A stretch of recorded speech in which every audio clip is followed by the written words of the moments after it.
नमो नमः संस्कृताय। आज के इस वीडियो में आप सभी का स्वागत है। आज हम संज्ञा प्रकरण से संबंधित कुछ महत्वपूर्ण प्रश्न लेकर आए हैं। ये 50 प्रश्न हैं और ज़्यादा समय बर्बाद न करते हुए चले शुरुआत करते हैं। वेदों का मुख कहलाता है, तो वेदों का मुख व्याकरण कहलाता है। प्रथमे ही विद्वांसो व्याकरणा उक्ति किसने कही थी? ये आनंदवर्धन ने कही थी। प्रथम व्याकरण माना जाता है, तो प्रथम व्याकरण इंद्र को माना जाता है, क्योंकि बृहस्पति ने इंद्र को सबसे पहले व्याकरण का ज्ञान दिया था। और अगर प्रथम प्रवक्ता पूछा जाए, प्रथम प्रवक्ता, तो वो होगा ब्रह्मा।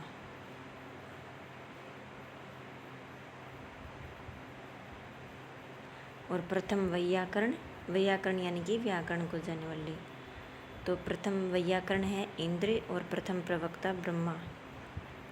व्याकरण के त्रिमुनि में नहीं है, तो व्याकरण के त्रिमुनि में पाणिनि है, वररुचि, ये वररुचि कात्यायन का नाम है, कात्यायन, और पतंजलि। ये तो कौन सा नहीं है, ये कैयट नहीं है। वार्तिकों के रचयिता कौन है? तो वार्तिक किसने लिखे थे? कात्यायन ने लिखे थे। पतंजलि की कृति का नाम है, तो पतंजलि ने क्या लिखा था? पतंजलि ने महाभाष्य लिखा था। व्याकरण की मुख्य परंपराएं कितने प्रकार की हैं? तो व्याकरण की दो परंपरा हैं, एक बृहस्पति परंपरा और एक माहेश्वरी परंपरा। व्याकरण की बृहस्पति परंपरा का अपर नाम क्या है? तो व्याकरण की जो बृहस्पति परंपरा है उसका नाम है कातंत्र। व्याकरण की बृहस्पति परंपरा के अनुसार बृहस्पति ने किसे व्याकरण का ज्ञान दिया था? तो बृहस्पति परंपरा में के अनुसार बृहस्पति ने इंद्र को दिया था।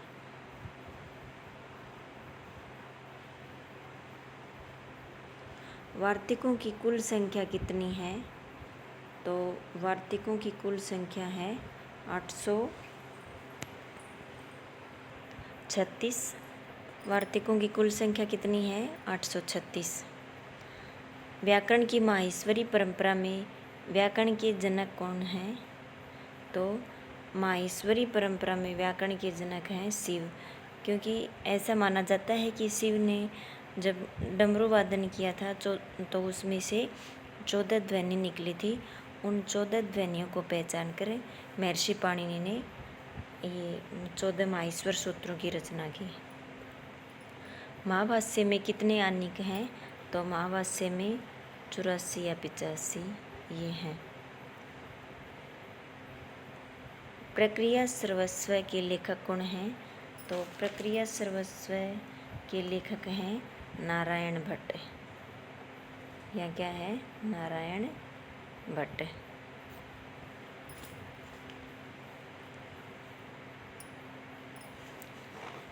यथोत्र मुनि नाम प्रामाण्यम के अनुसार सर्वाधिक मत है, तो यथोत्र मुनि नाम प्रामाण्यम के अनुसार पतंजलि, यहाँ पर यथोत्र कर लेना, यथोत्र। माहेश्वर सूत्रों की संख्या है, माहेश्वर सूत्रों की संख्या 14 है। महाभाष्य कितने दिनों में लिखा गया था? तो महाभाष्य 84 या 85 दिनों में, क्योंकि एक आनिक एक दिन में लिखा गया था। माहेश्वर सूत्रों में किस वर्ण का 2 बार उपदेश हुआ है? तो माहेश्वर सूत्रों में है वर्ण का 2 बार उपदेश हुआ है। अष्टाध्यायी का दूसरा नाम क्या है? शब्दानुशासन। शब्द कौस्तुभ के लेखक कौन हैं? तो शब्द कौस्तुभ के लेखक हैं भट्टोजी दीक्षित। वरदराज की रचना है, तो वरदराज की रचना है लघु सिद्धांत कौमुदी और मध्य सिद्धांत कौमुदी। और जो ये बाल मनोरमा है ये वासुदेव दीक्षित की है, वासुदेव दीक्षित कर लेना यहाँ पर। तो ए और बे दोनों। पाणिनि ने किस भगवान की आराधना करके व्याकरण का ज्ञान प्राप्त किया था? तो महेश यानी कि शिव जी की आराधना करके। बाल मनोरमा के लेखक कौन हैं? बाल मनोरमा के लेखक हैं वासुदेव दीक्षित। अष्टाध्यायी में कुल कितने अध्याय हैं? तो 8 अध्याय हैं। महाभाष्य पर प्रदीप टीका किसने लिखी थी? महाभाष्य पर प्रदीप टीका लिखी थी कैयट ने। सपाद सप्ताध्याय में कितने पाद माने गए हैं? तो सपाद सप्ताध्याय में 29 पाद माने गए हैं। शुरू के जो 7 अध्याय हैं अष्टाध्यायी के, वे सपाद सप्ताध्यायी कहलाते हैं। अष्टाध्यायी का प्रथम सूत्र क्या है? तो वृद्धिरादय च, और ये ए अंतिम सूत्र है। अंतिम। माहेश्वर सूत्र में अंतिम वर्ण की इत संज्ञा, यहाँ पर इत, माहेश्वर सूत्र में अंतिम वर्ण की संज्ञा होती है, यहाँ पर संज्ञा आएगा। तो माहेश्वर सूत्र में अंतिम वर्ण की इत संज्ञा होती है। चखनतः में द्वितीय खकार है, तो ये द्वितीय खकार यम है।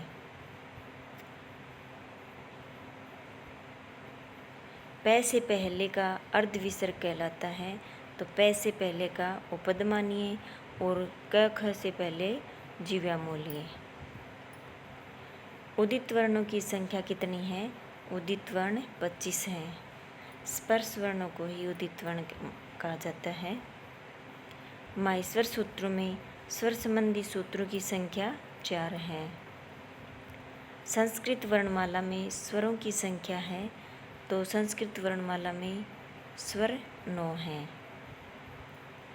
संस्कृत वर्णमाला में व्यंजनों की संख्या 33 है, तो कुल कितने वर्ण हुए? 9 और 33 42। संस्कृत वर्णमाला में कितने वर्ण हैं? तो 42 हैं। 9 और 33, 9 स्वर 33 व्यंजन। पाणिनीय शिक्षा के अनुसार संस्कृत में कितने वर्ण हैं? तो पाणिनीय शिक्षा के अनुसार संस्कृत में वर्ण हैं 63 या 64। ऊष्म वर्णों में नहीं है, तो ऊष्म वर्णों में प नहीं है। ऊष्म वर्णों में होता है श, स है। अंतस्थ वर्ण नहीं है, तो अंतस्थ वर्ण ये है नहीं है। अंतस्थ वर्ण होते हैं य, व, र, य, व, र, ल। ठीक। स्पर्श वर्णों की संख्या कितनी है? तो स्पर्श वर्ण 25 हैं। इन्हीं को उदित वर्ण माना जाता है।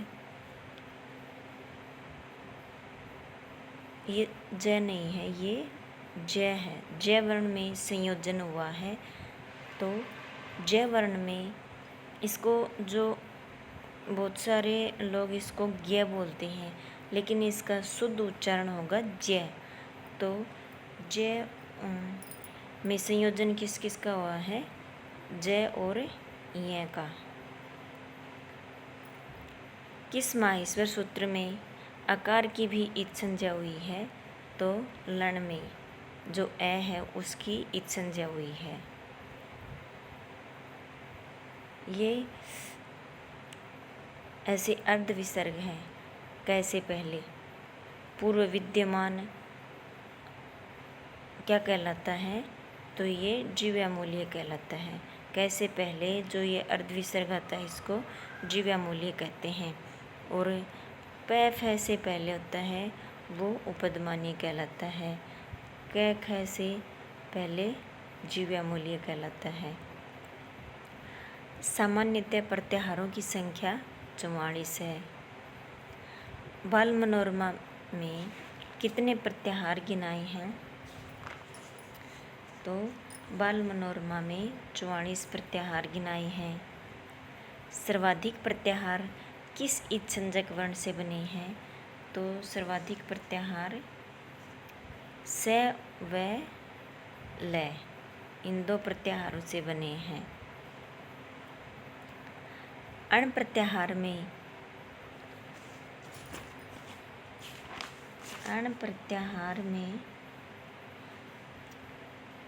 पर का ग्रहण कब होता है? जो बाद वाले ण का ग्रहण कब होता है? तो अणोदित वर्णस्य चा प्रत्यय। प्रत्याहार संज्ञा विधायक सूत्र कौन सा है? आदिरंतेन संहिता। इन प्रत्याहार में णकार ग्रहण होगा, तो इन प्रत्याहार में नकार ग्रहण होता है इनमें लण सूत्र से।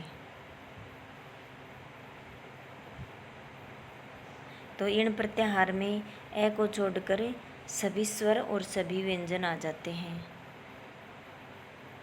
स्वर प्लस व्यंजन,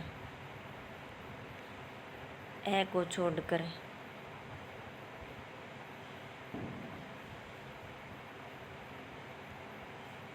इन प्रत्याहार में 6 का उच्चारण स्थान है, तो 6 का उच्चारण स्थान तालु है। इचुए शानाम तालु, ई चु यानी चवर्ग च छ ज झइये और ये का। वकार का उच्चारण स्थान है दंत और ओष्ठ है। णकार का उच्चारण स्थान है, णकार का वैसे तो मूर्धा है, टैठ ड ढण है, लेकिन पंचम वर्ण में नासिका भी है, तो इसलिए अगर ये दोनों आ जाए तो दोनों हैं।